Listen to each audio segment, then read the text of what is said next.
When Luke Gromen talks, I listen, because this guy has a track record of seeing around corners, and what he just said about BRICS, gold, Bitcoin, and even the US military, it kind of shook me. He believes the rules-based global order is already dead. The system that's held everything together since 1971, he says it's coming apart, and nobody's telling you the truth about what happens next. And here's the kicker. He says the United States, even if they wanted to, couldn't go to war with China or Russia because he says they don't have the industrial base or raw materials like rare earth elements to sustain a fight. That's not fear-mongering, that's the macroeconomic reality. And as someone who's studied and invested in rare earth companies, I can tell you he's right. This is a new era. And in this video, I'm going to walk you through what Luke Gromen just revealed. Why BRICS nations are shifting to gold, why the US can't stop it, and how this might finally explain why gold is breaking out, and why Bitcoin, despite everything, still hasn't gone higher. I've covered a lot of economic uncertainty on this channel, but this might be the clearest signal yet that the global reset isn't just coming, it's already here. The rules-based order is dead. So what exactly does Luke mean by the rules-based order? And why does he say it's over? Well, after World War II, the US came out as the world's top military and economic power. They helped rebuild Europe, kept the peace, and basically wrote the New World financial rulebook. In 1944, we got the Bretton Woods system. In 1971, they moved off the gold standard and made the US dollar the center of global trade, especially for oil. That gave us what's called the petrodollar system, where oil and trade had to be settled in US dollars. And with that came what economists called an exorbitant privilege. The US could run huge deficits, print money, and the world still needed our dollars. It was like having a credit card with no limit and no due date. And from then on, the world kind of agreed that the US runs the show, the dollar is king, and if you want to do business globally, you play by America's rules. That's the global rule-based order in a nutshell. But here's the thing. According to Luke, that era is already over. We just haven't admitted it yet. And when you look around, you can see the cracks. The BRICS nations doing trade in gold and local currencies. Central banks underweighting US treasuries and buying gold at record levels. And US sanctions backfiring, pushing countries to build alternatives to the dollar. The rest of the world is tired of our financial system and America's rules, and they're starting to opt out.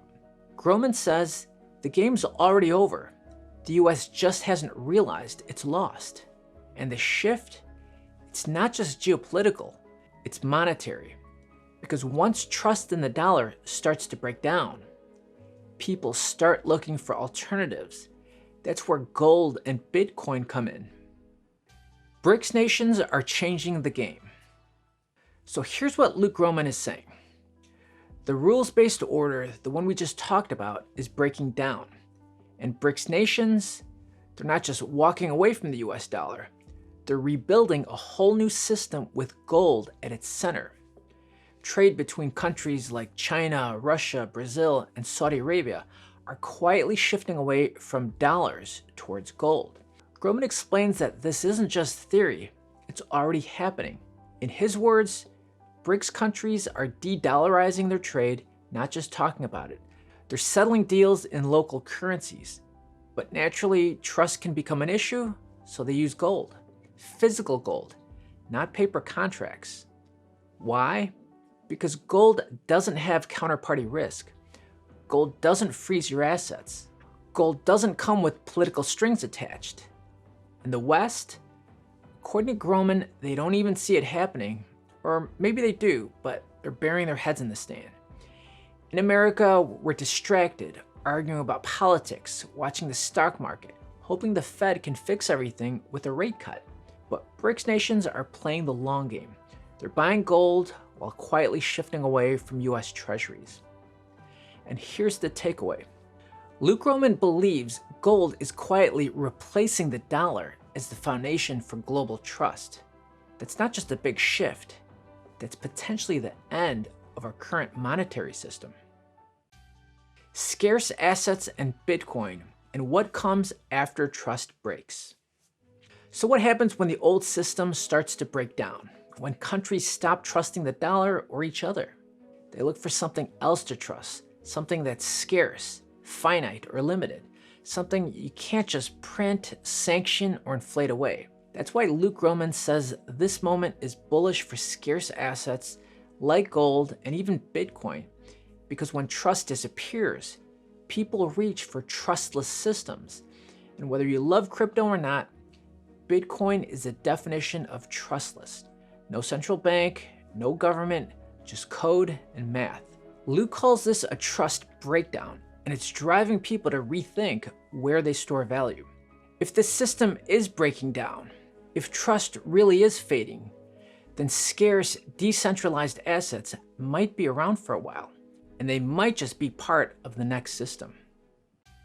The Fed is trapped and the economy will run hot. So here's where Luke Gromen really lays it out. You might think the Federal Reserve will have to raise rates again to kill inflation and bring everything back under control, but Luke says they can't. Why? Because the Fed isn't just fighting inflation anymore. It's fighting math. The US is running trillion-dollar deficits every single year, even without a crisis. That's from Gromen, and he's right. It's not just the US spending on social programs or entitlement, it's the military budget, interest payment on trillions of debt, and it's all baked in. Real quick, I just want to break down what it means to say the Fed's trapped. It means the Fed can't raise rates much higher because doing so would cause the government's interest payments to explode. Higher rates equal higher borrowing costs, ballooning deficits. At the same time, cutting spending really isn't an option either, because the US has commitments to senior citizens, to our national defense, our military, healthcare, and so much more. So what does the Fed do? They let the economy run hot. Inflation becomes part of the plan, no longer the enemy, because moderate inflation helps shrink debt in real terms, and it boosts asset prices, which helps keep the system afloat. So where does the money go? Into scarce real assets, gold, Bitcoin, commodities, and anything outside their traditional system. And that's what Luke Gromen says as the setup, not a deflationary crash, but an inflationary melt-up. And I think we're seeing that right now. Rare earths, war risks, and why America can't fight back. Now here's where things get even more interesting. Luke Gromen points out that even if the US wanted to fight back, militarily or economically, they might not be able to do so. Why? Because our industrial base is so hollowed out and our supply chains are fragile. Let's talk about rare earth elements for a minute. These are the critical materials used in fighter jets, missile guidance systems, drones, radar, satellites, and high-tech communications. And guess who dominates the rare earths market? That's right, China. I followed this space for years. I've studied rare earths. I've invested in rare earth companies. And I can tell you, Luke is right on. The US used to have more production, but over time, we outsourced the industry, shut down mines, and became dependent on others. So if a conflict breaks out, if we go to war or face a geopolitical standoff, we may find ourselves in a bind, reliant on the very country we're trying to counter. And this isn't just about defense, it's about the entire modern economy, electric vehicles, green energy, high-tech manufacturing. So what's the end result?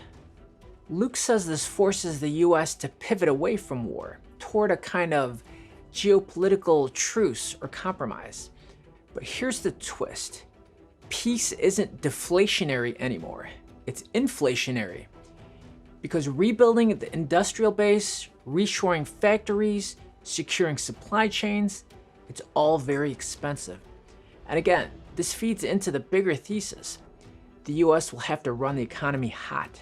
That benefits real assets, gold, Bitcoin, commodities, and other tangible resources. wealth inequality, social unrest, and the collapse of trust. Let's shift gears now, because what Luke Gromen says here might be the most important part of all. He believes we're heading into a period of deep economic instability, not just from inflation or geopolitics, but from within. He points to something few economists talk about: wealth inequality, and how it's gotten so extreme that it could lead to revolution. It's not an exaggeration, it's a historical pattern. When too much wealth concentrates at the top and the working class feels squeezed, unheard, and left behind, things break down. We've seen this across centuries, from the French Revolution to Occupy Wall Street. And today, the cost of living is skyrocketing, debt is exploding, trust in government, media, banks is shaky. I've talked about this too, and if you've watched my channel, you know I've been sounding the alarm for a while. It's not just about tax policy or interest rates, it's about a system that feels rigged, where people are working harder and harder, saving less and less, and falling behind. So where do we go from here? That's the big question Luke leaves us with. In a world where BRICS holds the gold, the Fed is trapped, the military relies on China, the economy is forced to run hot, and trust is evaporating, what happens next? Luke believes we move into a new monetary system backed by hard assets and built around trustless technology. That's gold, that's Bitcoin, and that's a future that may already be unfolding. The world is changing fast. Are you ready? If you made it this far, you're already way ahead of most people. Most folks are too busy and distracted to notice what's really happening. The quiet shift in global power, in trust, in money. But not you. And that's exactly why I do this. Our mission here is simple: to empower your financial journey with straightforward tax tips, helpful business insights, and alternative perspectives you won't hear from the mainstream. I'm not here to scare people. I'm here to share truth, even when it's uncomfortable, because we deserve to know what's really going on behind the headlines. And if you value that, here's how you can help keep it going. Hit the like button, share the video with someone who needs to hear it. If you want to go deeper, consider joining as a channel member or supporting me on Patreon. That's how I stay independent and keep bringing you this kind of content. And thank you to all my supporters. I really appreciate you. Also, this isn't financial advice, just real talk from someone who cares about what happens to you and your money. Thanks so much for watching, and see you in the next video.